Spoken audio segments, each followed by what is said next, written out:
Ambassador, thank you, and over to you. Thank you very much, and thank to all the media correspondents for being so patient and be here on a Friday late evening for this addressing to the media. As you may know by now, the conference is about to finish its work, the 10th NPT Review Conference, after 4 intensive weeks. But the consensus that was necessary for the adoption of a document, an outcome document that will contain a reflection of what state parties have discussed and negotiated throughout these 4 weeks, both into the backward-looking part as well as the forward-looking part, was not possible due to the position of one delegation. But I would like to use this opportunity to thank all delegations for the hard work that they have just done and dedication and engagement during these 4 weeks. Of course, one can be extremely disappointed that we were unable to reach consensus. But I believe that this should not detract from the fact that the states during these 4 weeks have engaged in sustained, in-depth dialogue and negotiations that many thought that would not be possible before the Rio conference. And the fact that we came extremely close to an outcome document that contained agreed actions across all 3 of the pillars of the treaty, on nuclear disarmament, non-proliferation, and peaceful uses of nuclear energy, shows, I believe, that the commitment by, I would say, all delegations to the treaty. And I believe that we are at a moment in history when the risk of the unthinkable, the possible use of nuclear weapons, is now thinkable again. And that state parties came so close to that an agreed outcome document should give us some hope that state parties remain committed to preventing this outcome. So I hope that what we started in this review conference can form some basis for forward momentum. And in that sense, in particular, I hope that the working groups that it was agreed, there was a decision that it was agreed by consensus to establish a working group on strengthening the review cycle. And I believe that that decision can help bring more transparency, more accountability, and above all, accelerate the implementation of state parties' commitments to pursue a world free of nuclear weapons. So now I will be open for questions. Thank you very much, Ambassador. I'd like to notice that we also have colleagues with us on the virtual briefing, so they can indicate in the chat, please, if they have any questions. But let's start here in the room. Hi, Mr. President. Thank you so much for doing this press conference at a late hour. Welcome on behalf of the UN Correspondents Association. My name is Kaori Yoshida from Nikkei. This was clearly not the outcome that you were hoping for. Could you tell us what's going through your mind as we reach the end of this conference? And also my second question is, this meeting, the plenary meeting, was delayed by many hours. Could you walk us through what was going on in those final hours? Sure, thank you. I mean, as I said before, obviously I'm frustrated that state parties didn't manage to adopt an outcome document by consensus. But we knew before the conference started that the chances for an outcome document to be adopted by consensus were very slim.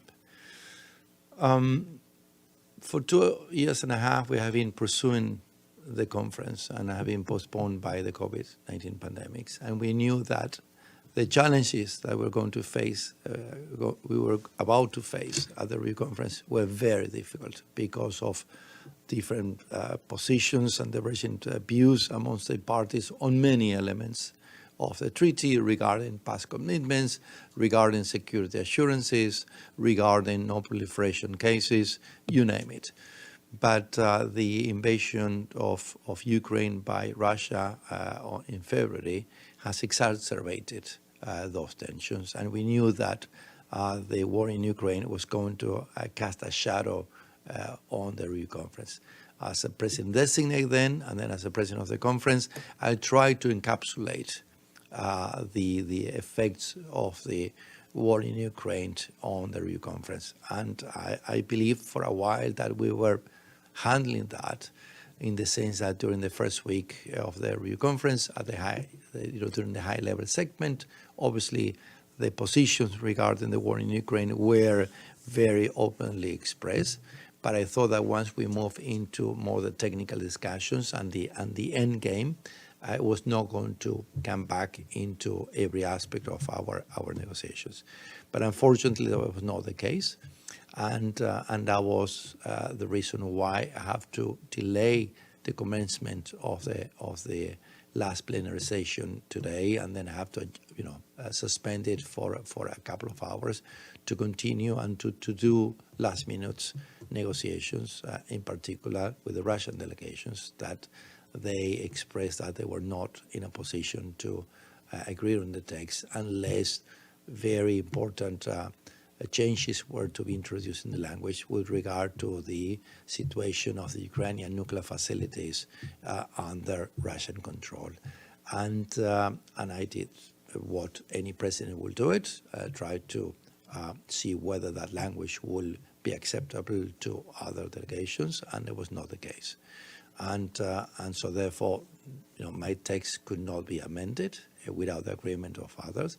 And also in the sense that had the text been amended at the last minute, other delegations probably would have requested their own amendments, and it will go back to square one.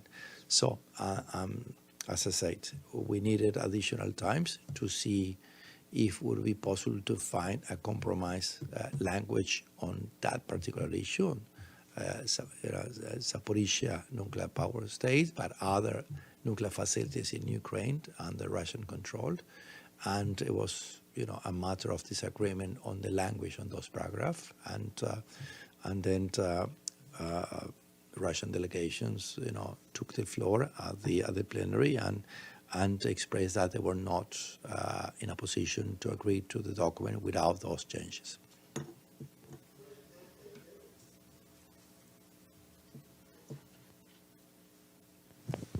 Thank you so much, Kakushi Fujiwara from the Asahi Shimbun Japanese newspaper.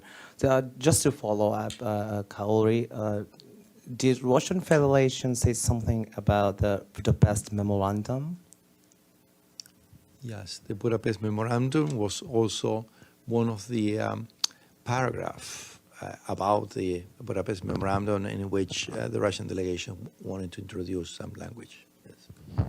And then the second question is about the success. So the last time you were here, I asked about the success of this conference, and you said that what I call meaning outcome is something that it will help state parties understand what is required for them to do better in implementation of the treaty. So in terms of that, would you describe this result as a meaningful result or meaningful outcome? Yeah, I'm still having the same view, and I believe that it was a meaningful review conference in the sense that for 4 weeks delegations really engage in actual discussions, and on many occasions difficult discussions on very complex issues that they are related to nuclear weapons, the threat of nuclear weapons, proliferation of nuclear weapons, and about the humanitarian consequences that any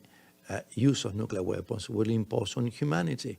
And I believe that we have to take from this conference, and I believe that delegation will go back to their capitals with that, in mind, and the reflections in the sense that all state parties have expressed their continued support to the treaty and the importance of keeping its credibility and the vitality of the treaty, in particular under the current circumstances. So I don't think that not having an outcome document is diminishing the work done during the 4 weeks. It's like we had a movie for 4 weeks, but we couldn't take a picture at the end of the movie. So not having the picture of that doesn't reflect that the movie didn't exist. So we did our work. We engaged each other with the delegations, and that, I believe, that is what the treaty calls upon state parties. I mean, the treaty doesn't require for review conferences to adopt a text or on any document. It just says that every 5 years, the party have to meet and review the implementation of the obligations, and then try to define what actions should be just undertaken forward. I think delegations have a clear idea of where we stand with regard to the implementation of obligations, where we are lacking progress on that, in particular on nuclear disarmament. I think it was very clear. A great majority of state parties during these 4 weeks kept saying we need more progress on nuclear disarmament. I think this is clear. This is a message that is not going away because we don't have a document. The message is there, and I hope that the nuclear weapon states have taken due note of that, and hopefully they will do something to better implement their obligations under the treaty. But also there were many concerns about, for example, the situation with regard to DPRK. And there were many delegations taking the floor saying that they were concerned about nuclear weapons activities and development of nuclear weapons by North Korea and the actions by North Korea. So that was reflected, that was said, and it's not going to be aware of that. And I can tell you many other things that delegations state over there and that have been heard by all others. And again, as I said that, we got a decision to establish a working group on strengthening the review process, something that we have tried, at least many delegations have tried for many years. And until today, other delegations block it. They didn't want to have a working group during the review cycle because it will start establishing more mechanism about the implementation of the obligations, about accountability and transparency. Well, today, even after we failed to agree on an outcome document, the state parties agree by consensus to establish that working group. And that working group should start working next year. So you can see that it could be seen by some delegations like a small achievement, but in my view, it's a meaningful achievement. We got something that we have never managed to do in 52 years of the treaty.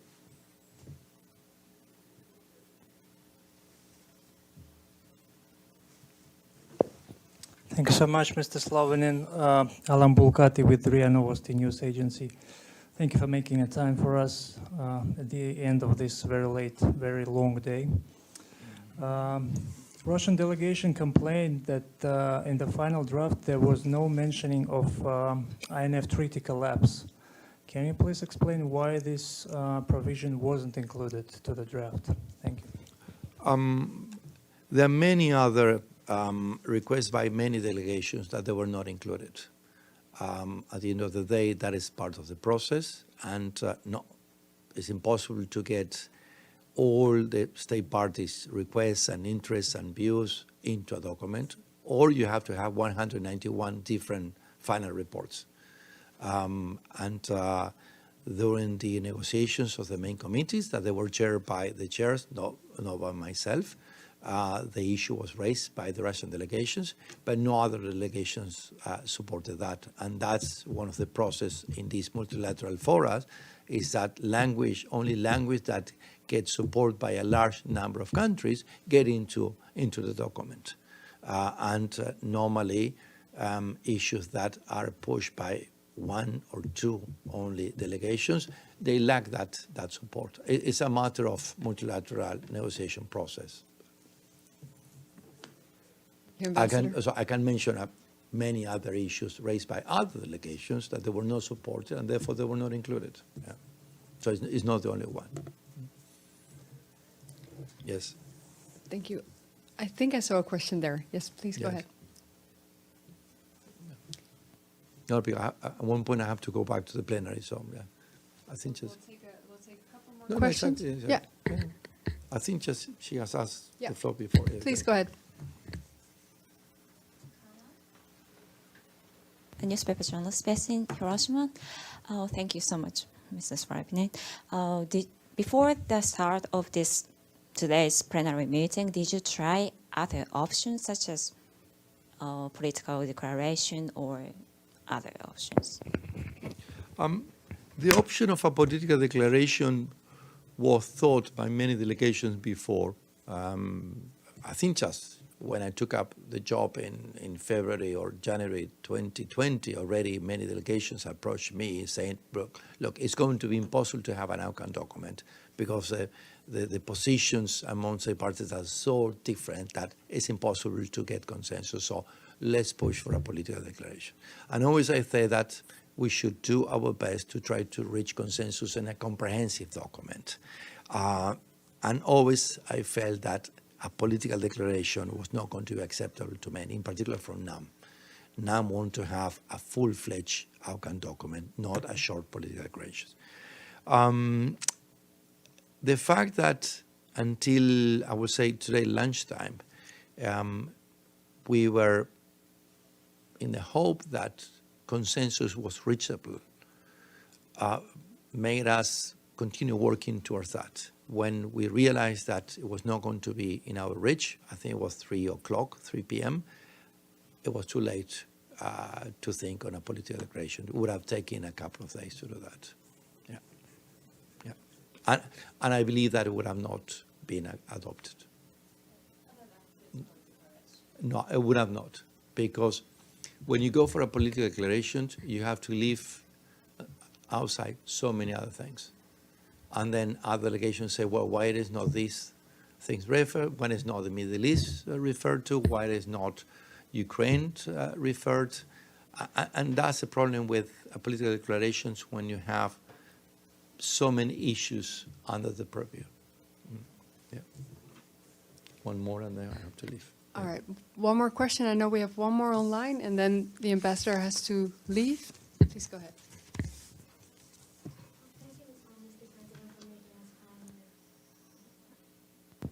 Anyways, sorry. Yeah. Thank you, Mr. President, for making time after a really tough month. I'm Mai Yoshida from NHK Japan Broadcasting. Just wanted to have make sure two things. Were there Russian Federation said that they were unsatisfied with 5 paragraphs? Do they mean anything other than Zaporizhia and Budapest Declaration? That's one question. And one more question is, how do you see the result of its conference affecting the movement of disarmament when the risk of nuclear arms are heightening than ever? Yeah. Thank you very much. I mean, what the Russian delegation expressed to me that as a minimum, for them to agree on the consensus, that they needed to introduce very important changes into the language regarding Zaporizhia, other nuclear power plants, and the Budapest memorandum, which entail like 5 paragraphs. But also to say that they have other problems with many other parts of the language. But I understand that they could live, with those, provided that the modification to the language on nuclear power plants in Ukraine and the Budapest memorandum were to be introduced. I'm sorry, and clarification is, many delegations have expressed to me that the document was not perfect, and we knew that. But all of them, they were ready to agree it in order to have consensus, in order just to show unity. And I really appreciate that, because all other delegations show that flexibility. And there is a rule of thumb in multilateral negotiations that the perfect document that can reach consensus is the one that will make all delegations equally unhappy. You cannot make all delegations happy when you have 191 delegations and you have so many complex issues with so many divergent positions. It's impossible to have everyone happy. So that's a rule, and that was my rule. And I believe that the document I have produced was making everyone equal and happy, but not so much as to prevent consensus, but one delegation. And I thought that they will go along, and they didn't. Maybe final question from Evelyn, who joins us online Yes, before Evelyn, Ambassador yeah. Zlauvinen will have to leave. And just a reminder that the High Representative for Disarmament Affairs will make her way down to the briefing room shortly for short remarks and questions as well. Evelyn, I believe you're with us online. Over to you, please. Yes, how do you do? Thank you for the briefing. How many? Can you hear me? We hear you. Okay, okay, thank you. Thank you for the briefing. My question is there a high level of frustration among the non-nuclear states with the non-nuclear powers? Have they expressed it?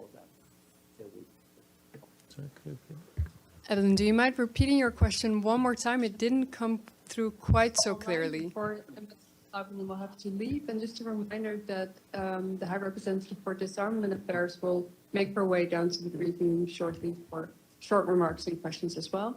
Evelyn, I believe you're with us online. It's not Over often to you you, hear please. yourself back on a Friday night quite like this. I'm sorry for the interruption. Okay. Did you hear my question? No, Shall again. I ask it again? Please, Evelyn.